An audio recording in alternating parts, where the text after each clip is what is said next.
Hi everyone, I'm Heather Cook. I'm one of the physicians here at Coastal Fertility. Thanks for joining us today. We've got a great topic that we're going to be discussing today, and that is genetic testing of embryos. So I just wanted to first start off with some of the definitions because there's a lot of different terminology out there and it can be a little bit confusing. So genetic testing of embryos, probably about a couple years to 5 years ago, was called PGS, or pre-implantation genetic screening. Now we are referring to this as PGT, or pre-implantation genetic testing. So if you see either of those terminologies, those are essentially the same thing. Pre-implantation genetic testing, or PGT, is the newer version of what we call genetic testing of embryos. Within that, there's actually two different types of PGT that we talk about, and we'll get into this a little bit later in the discussion. One of those is called PGTA, which stands for Pre-Implantation Genetic Testing / Aneuploidy, which essentially means it's a general screening test where we can test all embryos for just chromosome numbers and abnormal or normal chromosome numbers, meaning that the couple don't have to be carriers for any specific genetic diseases to do that testing.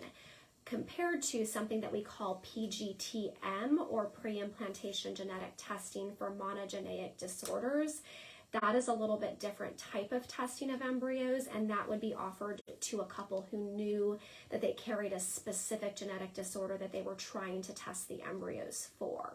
So two different types of genetic testing that we offer on embryos. I think the other important thing to know is that when we are talking about testing of embryos, this can only be done through an IVF or an in vitro fertilization type of treatment process, meaning that we can't just test a woman's eggs or test a man's sperm to see if they're genetically normal. We actually have to go through an IVF cycle to create embryos to be able to genetically test those embryos. And this is not intended to be an IVF discussion, but I do think it's important to kind of go through the IVF process because it will impact how we talk about the limitations of the PGT testing later on. So just for a quick overview, when we are talking about IVF, it's a process where we are going to be giving medications to a woman to hopefully help her grow a lot of eggs.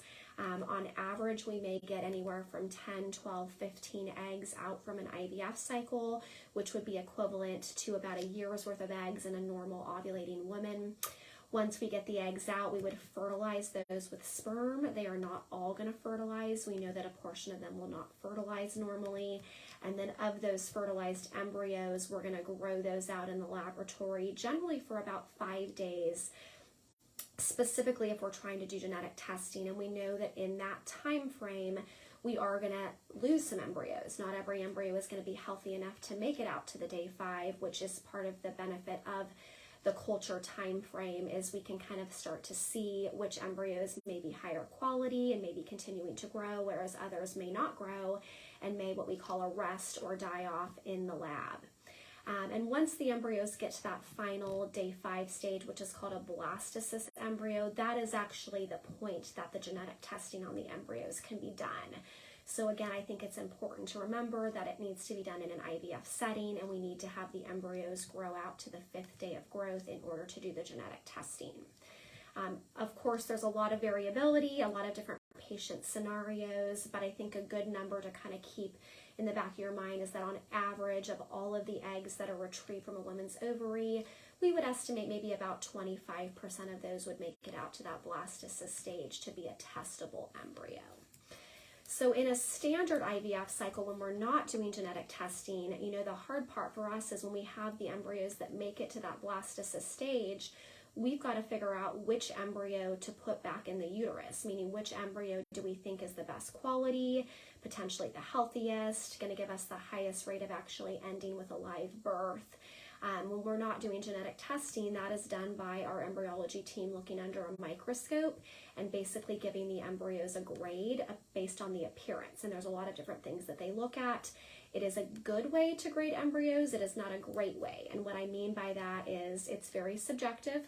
And we know that even A+ embryos that look beautiful and our embryology team gives an A+ to, those may not be genetically normal embryos, and they may not make a pregnancy for us, or they may result in a miscarriage where we may have maybe an embryo that's a B quality embryo that would not necessarily be our first choice, and that embryo may be genetically normal and may have a very high chance of making a pregnancy. So it's a good test, but it's not a perfect test, and that's really where the option for genetically testing embryos comes into play, is we are able to evaluate the embryos in much more detail, meaning we're going to be able to know what the genetics of that embryo are, which will help us to determine which embryo to put into the uterus to help us get the highest pregnancy rate. Just looking at my notes here so don't forget anything.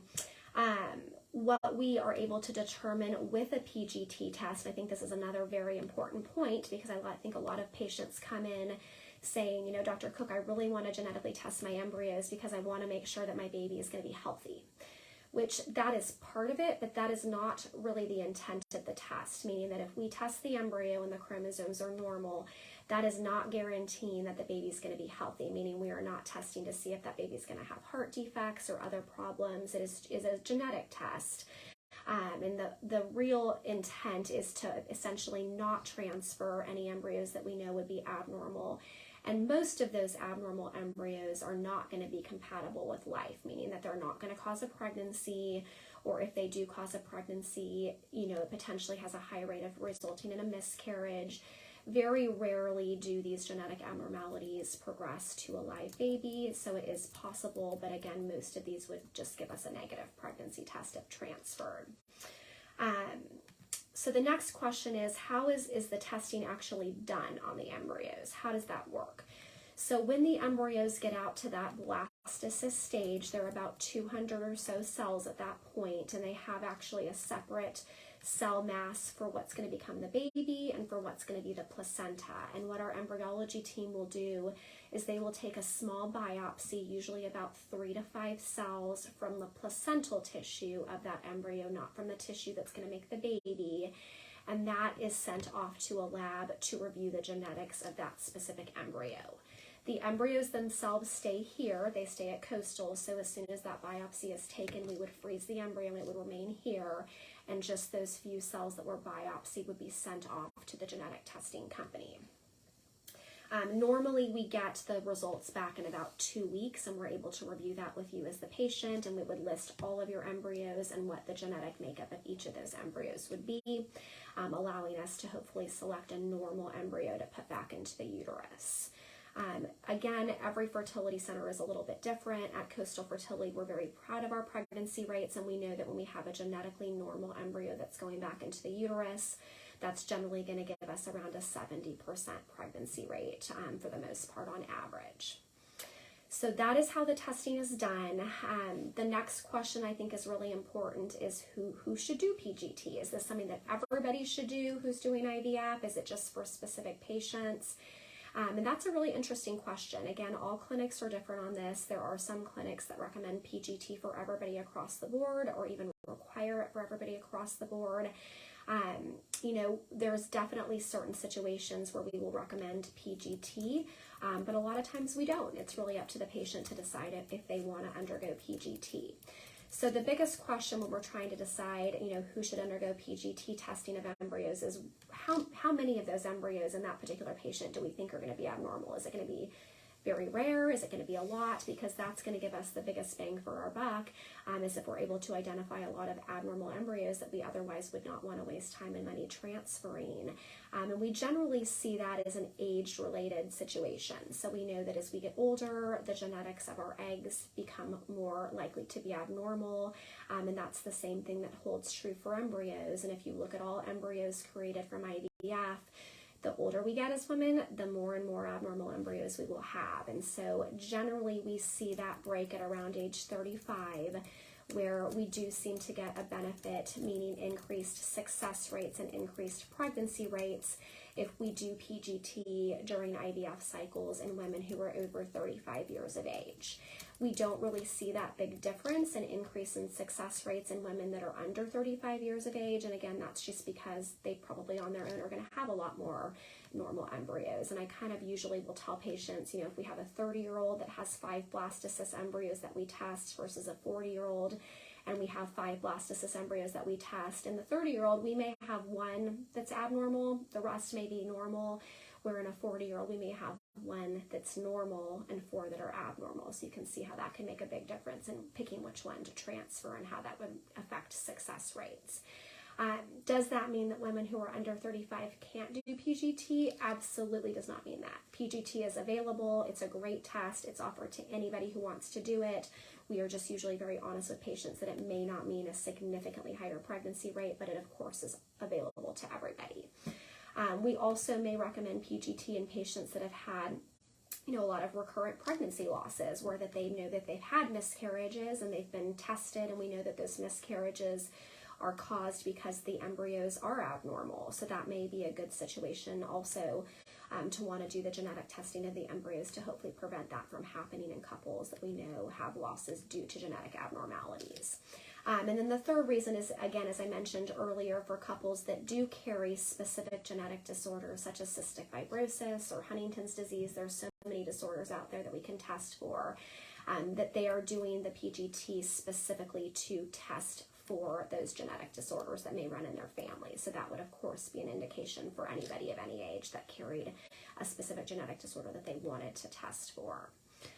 So as good as PGT is, and as well as it works, and as high as it gets our pregnancy rates, there are of course limitations to PGT, just like there are to a lot of medical procedures and testing that we have.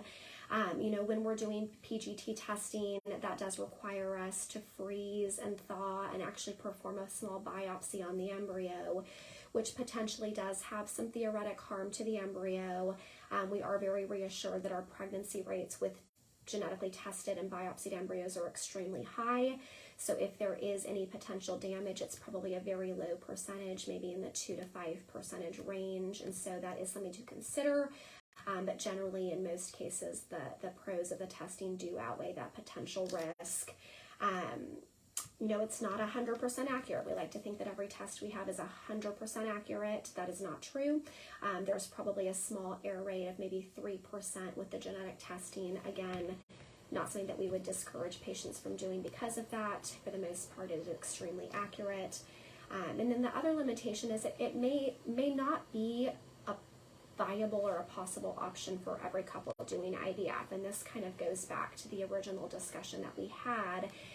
Depending on how many eggs we get and the percentage that actually are going to be able to get out to that blastocyst or day 5 stage to test, that can be a limitation. So if we have a couple coming in and we're dealing with a lower egg number and we're talking about only getting 4 or 5 eggs at an egg retrieval, by the time we get through the fertilization and the growth process, there's a reasonable likelihood that we may not have any embryo to make it out to that stage to test, or we may only have 1, and then it's a very complicated discussion of, do we want to do the genetic testing for just 1, or do we want to transfer the embryo and see if we can get a pregnancy without the testing?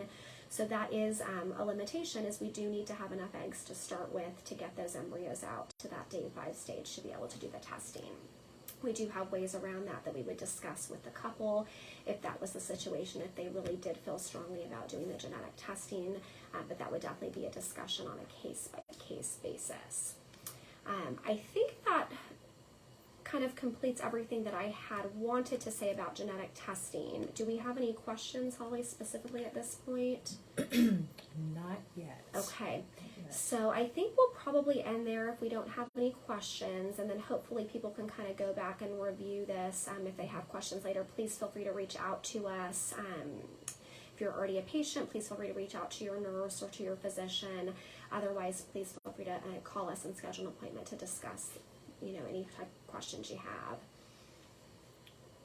We did get one.